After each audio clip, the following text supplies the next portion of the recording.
Bismillahirrahmanirrahim. Assalamualaikum. Apa khabar kepada semua pelajar kelas tahun 2 dinamik. Cikgu harapkan semuanya sihat sejahtera di samping keluarga. Hari ini kita berjumpa lagi dalam kelas pendidikan jasmani. Hari ini 14 Jun 2021 bersama dengan hari Isnin. Kita akan teruskan pembelajaran kita pada minggu ini. Sekejap. Sebelum kita mulakan, seperti biasa, pastikan buku teks PJ ada bersama murid dan buku tulis untuk nota. Hari ini kita akan rujuk buku teks PJ muka surat 54. Untuk hari ini, standard kandungan dan standard kandungan adalah 3.1, 4.1 dan 5.1. Dan standard pembelajarannya 3.11, 4.11 dan 5.11. Cikgu tak perlulah nak baca semua sekali ni. Sebab fokus kita kepada objektif pengajaran. Pada akhir pengajaran, murid-murid dapat mengetahui kepentingan aktiviti memanaskan badan sebelum melakukan aktiviti permainan dan juga melakukan aktiviti fizikal dengan lakuan yang betul. Sekarang ni cuba lihat buku teks muka surat 54. Ada gambar di situ, aktiviti memanaskan badan. Dalam tajuk hari ini, kita akan lihat tajuk memanaskan badan. Ingatlah sebelum kita memulakan sebarang aktiviti permainan, kita perlu memanaskan badan terlebih dahulu. Memanaskan badan ini adalah perkara pertama yang kita kena lakukan sebelum kita melakukan regangan dan melakukan aktiviti yang berkaitan. Kenapa perlu panaskan badan? Ini antara soalan yang biasa pelajar tanya. Kenapa cikgu kita kena panaskan badan? Ada sebab dia.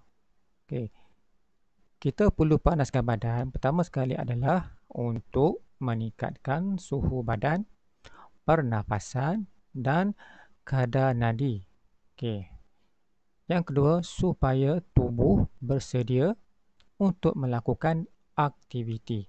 Dan yang ketiga, dapat mengurangkan risiko kecederaan. Sebelum kita nak bersenam, kita kena ingat, kita kena pastikan tubuh kita, terutamanya jantung kita dan paru-paru kita ni bersedia untuk melakukan aktiviti. Jantung kita ni dia tak boleh terkejut. Bukannya kita terus pergi padang, kita terus main bola ke, kita berlari ke apa. Nanti kalau kita buat macam tu tanpa kita panaskan badan, risiko dia jantung kita ni mungkin akan terkejut. Itu yang biasa menyebabkan kecederaan ataupun kemalangan. Dia macam kereta lah. Kereta tengok sebelum kita nak bawa kereta tu, kita kena panaskan enjin dulu. Dalam seminit baru kita boleh kereta tu boleh bergerak. Kalau tak nanti enjin akan rosak. Sama lah macam tubuh kita juga. Kita kena pastikan suhu badan kita ni dah okey, pernafasan kita dah okey. Lepas tu jantung kita pun dah bersedia untuk melakukan aktiviti. Barulah kita boleh bersukan. Itu kenapa kita perlu panaskan badan. Cuba tengok dalam gambar ni. Dalam dialog tu, suhu badan, pernafasan dan kadar nadi meningkat ketika melakukan aktiviti. Betul lah.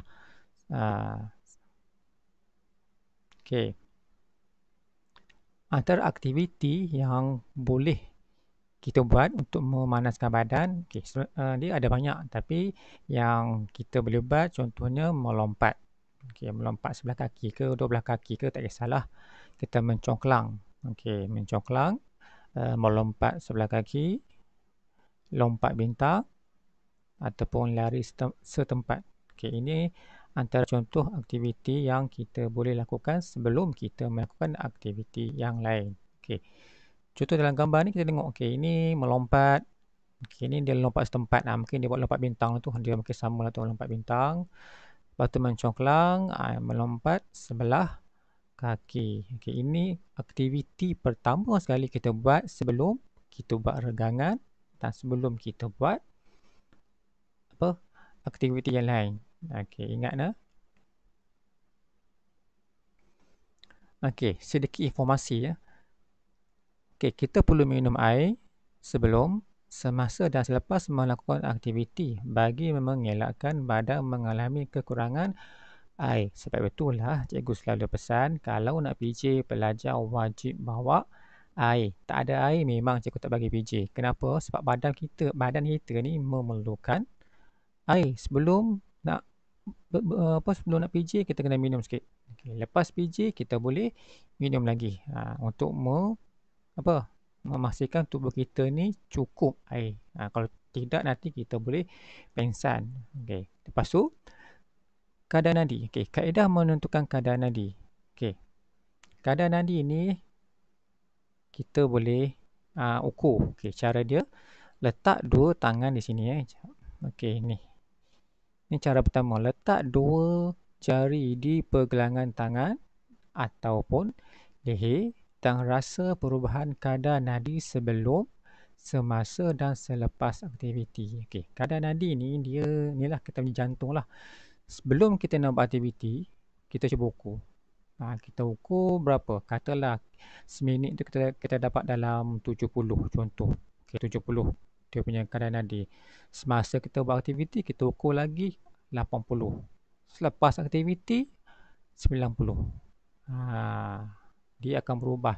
Kadar nadi ni dia berubah mengikut aktiviti yang kita buat. Semakin macam kalau kita berjalan, berlari, dia berubah.